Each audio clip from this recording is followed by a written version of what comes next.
Hello there, today I'm going to be reviewing Paper Mario Stiker Star for the Nintendo 3DS. Now for those that don't know, Paper Mario has been around for quite a while. There was a game on the N64, a game on the GameCube and also on the Wii. And they play quite differently from the normal traditional Mario games where you run along and jump on Goombas and turtles and stuff like that. This time it's more of a role-playing take on the series. Mario will have to go on a quest and usually has turn-based battles and stuff like that, lots of exploration in the levels. This particular game focuses on stickers, if you couldn't guess already by the game's title.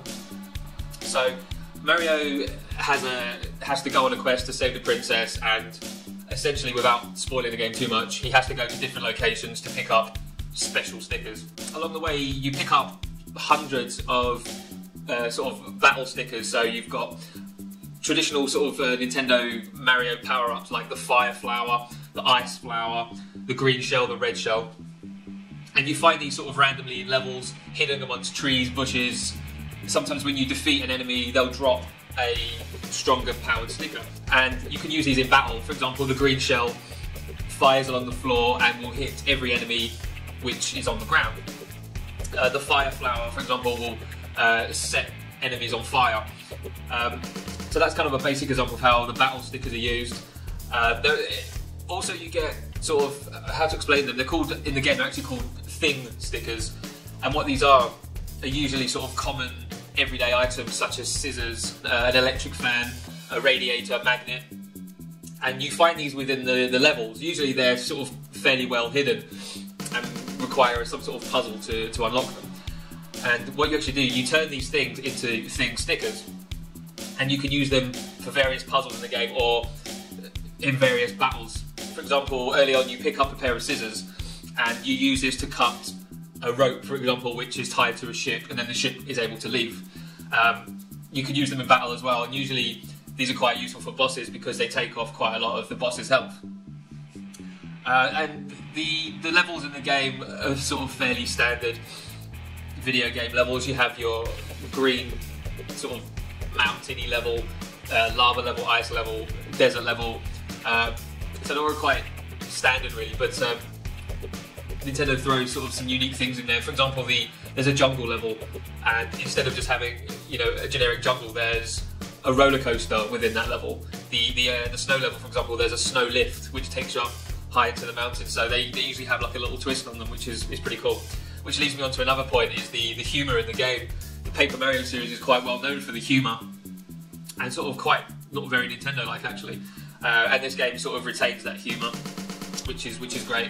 There's quite a lot of dialogue in the game, and it's actually really well written, and it's never boring, so that's quite a good thing.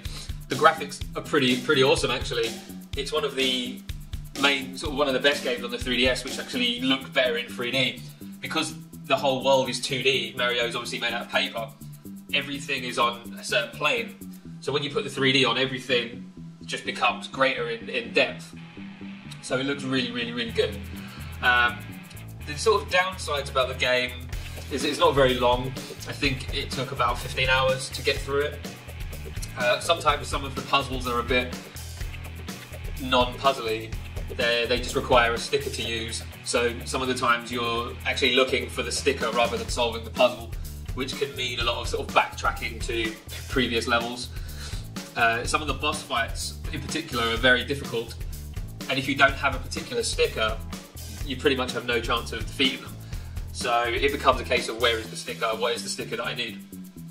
But for fans of the series, you know, it's not as good as previous games, and the role-playing element is sort of lost because Mario can't level up as such. He doesn't learn new skills from battling.